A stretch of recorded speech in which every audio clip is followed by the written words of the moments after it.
সুপ্রভাত। আজকেও আমাদের কবিতা পড়ার দিন। আজ আমি এমন একজন কবির কবিতা পাঠ করব, যার নাম আধুনিক বাংলা কবিতার ক্ষেত্রে সর্বদাই অবশ্য উচ্চার্য।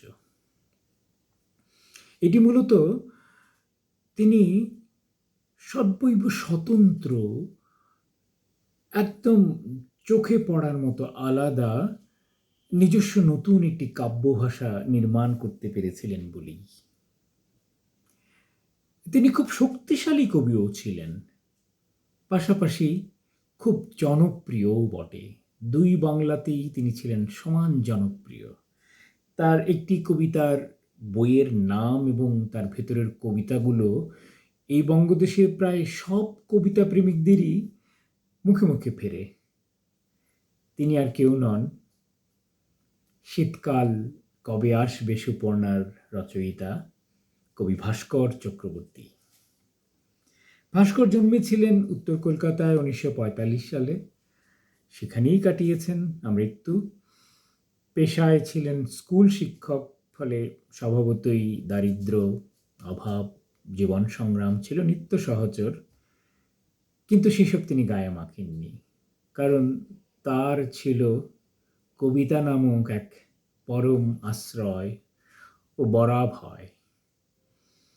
তার প্রথম যৌবনে লেখা সেই কবিতাগুলোই যখন 1971 সালে মাত্র ২৬ বছর বয়সে মলাটবন্দি হয়ে প্রকাশিত হলো শীতকাল কবে আসবে সুপর্ণা নামে, তখন কলকাতার কবি ও কবিতাপ্রেমী সমাজ একটু নেড়েচেড়েই বসলেন। বেশ খানিকটা হইচই হলো তার কবিতাকে নিয়ে, কারণ সেই একই তার কবিতার আনকোরা নতুন, একেবারে হৃদয় জোড়ানো সজীব একটি ভাষার কারণে। তারপর থেকে ভাস্করকে আর বেশি দিন পেছন ফিরে তাকাতে হয়নি। নিয়মিত বিরতিতেই তার বই বেরিয়েছে, যদিও দ্বিতীয় গ্রন্থটি বেরোতে বছর 10 সময় লেগেছে। 1981 সালে আমরা পেয়েছি তার দ্বিতীয় গ্রন্থ এসো সুসংবাদ এসো, সেটিও কিন্তু সমান সমাদৃত হয়েছিল।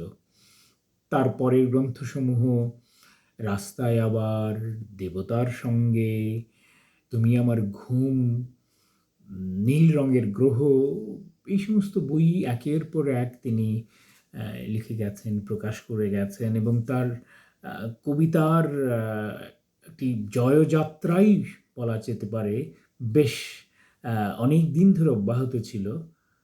কিন্তু আচমকা একটি দুশ্চিকিৎস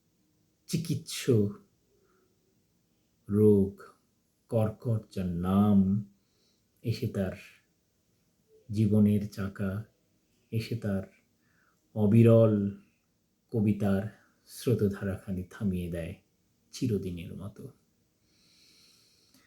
তো আজকে আমি সেই ভাস্করেরই গোটা ৫-৬ কবিতা পাঠ করব, তবে সেগুলো শুধু একটি গ্রন্থ থেকেই, এবং সেই গ্রন্থটিও তার একটি উল্লেখযোগ্য প্রকাশনা, 1989 সনে প্রকাশিত আকাশ অংশত মেঘলা থাকবে গ্রন্থ। তো সেই গ্রন্থের উৎসর্গপত্রটিও কিন্তু অসাধারণ। এক লাইনের উৎসর্গপত্র, আমার সেটি পড়ে শোনার লোভ আমি সামলাতে পারছি না। কবিতা পড়ার আগে আমি সেই লাইনটি পড়ি। তোমার চোখের জল যুক্তাক্ষরহীন। কি অসাধারণ একটি উৎসর্গ বাক্য। যাই হোক, আমরা কবিতায় চলে যাই। প্রথম কবিতার নাম যেরকম একদিন। দেখো ভোর, বিটি রোড দেখো, নিজের গলার স্বরে আর চমকে উঠো না। ভুলে যাও সে কোন সকালবেলা ছুটেছিলে এই রাস্তা ধরে। যদি ডলি ফিরে আসে কোনো দিন, যদি মিনু আসে, বলো সব কথা। শুধু রক্তের কুপরামর্শে কখনো শুনো না আর।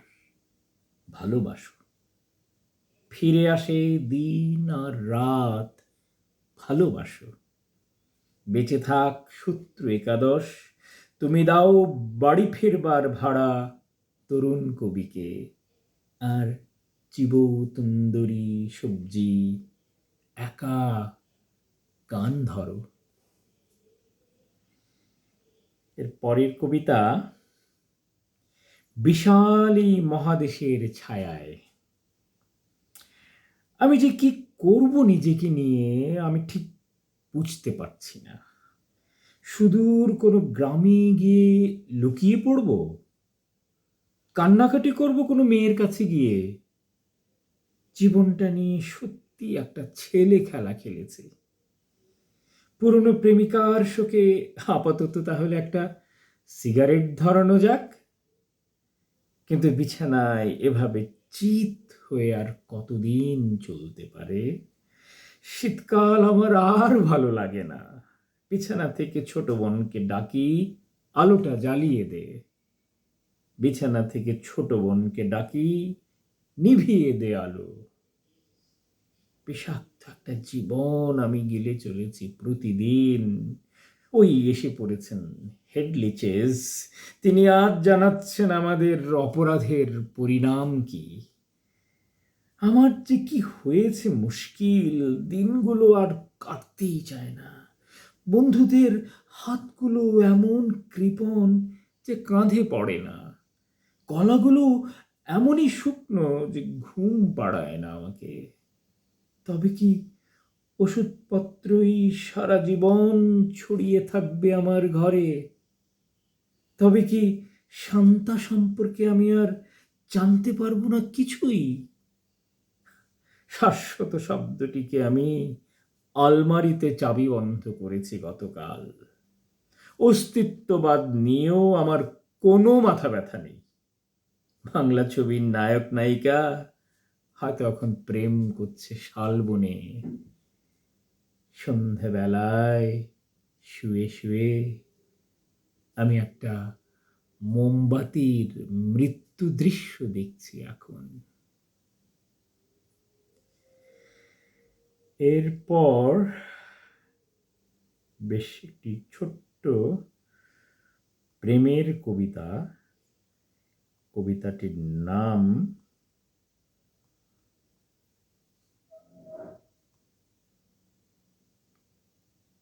প্রেম। আমার স্মৃতি ছিল জটিল, ফলে ডাক্তারবাবু কিছুটা ছেঁটে দিয়েছিলেন, কিন্তু এখনো স্পষ্ট মনে পড়ে সেই দিন। হাঁটু পর্যন্ত মোজা, আর সকালবেলা চুল ছড়িয়ে পড়েছে পিঠে। অথবা কিছুই ঘটেনি হয়তো কোনো দিন। আমি হয়তো স্বপ্ন দেখেছিলাম পুরো ব্যাপারটা। একটা কাঠবেড়ালি আমার জন্য একটা বাদাম নিয়ে ছুটে আসছে। এরপর পড়ছি একটি বেশ ছন্দবদ্ধ চমৎকার গীতল কবিতা, অন্তমিল সমৃদ্ধ। কবিতাটির নাম চিহ্ন। রুজি রোজগার কিছু নেই, ব্যাংকেও নেই কানাকড়ি, আছে শুধু শূন্য কলসি আর সরু শুকনো পাকানো এ দড়ি। ওই অন্ধ দিকে তো গিয়েছি আজ, তবে জীবনের কথা। যদিও টেবিল ছুঁয়ে থাকি, মুখে তবু ভৌতিক স্তব্ধতা। ধ্বংস হয়ে যায় প্রতিদিন। কোন দিকে আলো তা জানেন? আমি থাকি নতুন কলোনি, সেখানেই ঈশ্বর থাকেন। হাজার উজ্জ্বল কথা শুনে চুপচাপ ফিরে আসি বাড়ি। কাল পরশু যেমন ছিলাম, আজও সেই তেমনই ভিখারি। এরপর নাচ গানের জন্য শিরোনামের একটি কবিতা। রাস্তার প্রতিটি বাঁকের কথা আমি লিখে রাখতে বাধ্য। আমি বাধ্য মিসেস ম্যাথিউজের কথা লিখে রাখতে।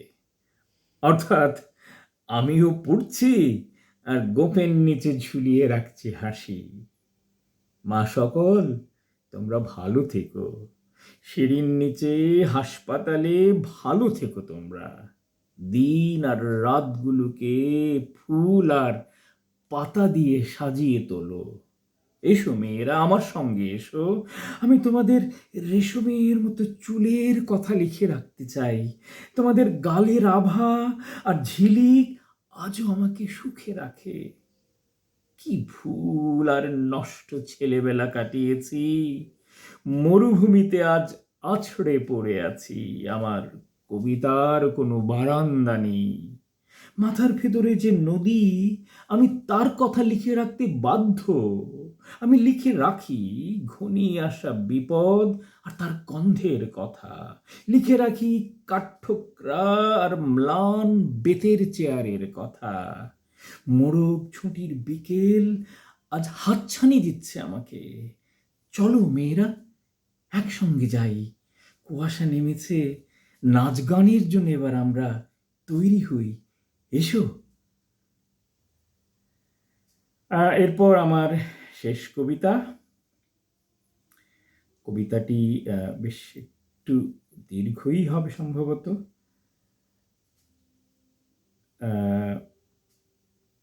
একটু খুঁজে নিতে মিনিট খানিক বা তার চেয়ে কম সময় লাগবে।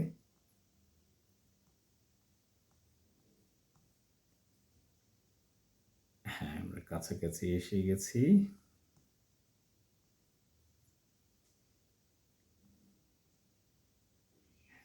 কবিতার নাম ঢেউ।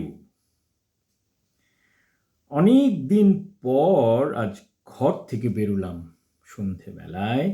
দাড়ি কামানো প্রয়োজন ছিল হয়তো। রাস্তায় দেখি হেঁটে চলেছেন এক হৃষ্টপুষ্ট স্বামী, পেছনে তার পতিব্রতা স্ত্রী। রং বেরঙের জামা কাপড়গুলোর কথা আমি ভুলে গেছি। অর্থাভাব মৃত্যুর জন্য আমি বিরক্ত হই না আর। শুধু সামান্য এক টুকরো আলোর জন্য আমি ধ্যানে বসেছিলাম কয়েকদিন। আজ সন্ধেবেলায় আমার আহামরি সেই ধ্যান ভেঙে গেছে। ভিখিরি আর বকে যাওয়া ছেলে মেয়েদের সঙ্গে বেশ একটা পীড়িত জমেছে আমার। আমাদের রাস্তাগুলো আমি ওদের চেনাই, দেখাই শহরের দেয়াল, জানাই কত দূর যেতে পারি আমরা। শহর যখন ঘুমিয়ে পড়ে আমি বলতে থাকি ভাসমান রহস্যময় রাত্রির কথা। আরো বলি আমার কোনো টাকা পয়সা নেই। প্রতিদিন কি বিষণ্ণ মজার এক খেলা চলেছে পৃথিবীতে। মাঝরাত্রিরে আমি বাড়ি ফিরে দেখি দু চারটে আরশোলা ঘুরে বেড়াচ্ছে শুকনো রুটিতে। যে কোনো কৌটোয় নিশ্চয়ই চিনি।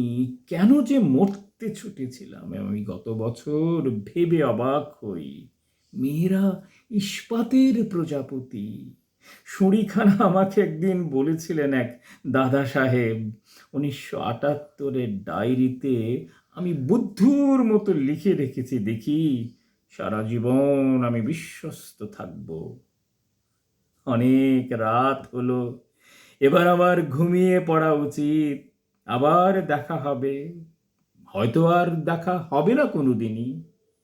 কালো ঢেউগুলো সে ক্রমাগত আছড়ে পড়ছে আমার জীবনে, আর আমি ডুবে ভেসে উঠছি আবার। যে ট্রেনে আমার শান্তিনিকেতন যাওয়ার কথা ছিল, সেই ট্রেন হয়তো শান্তিনিকেতন পৌঁছে গেছে এতক্ষণ।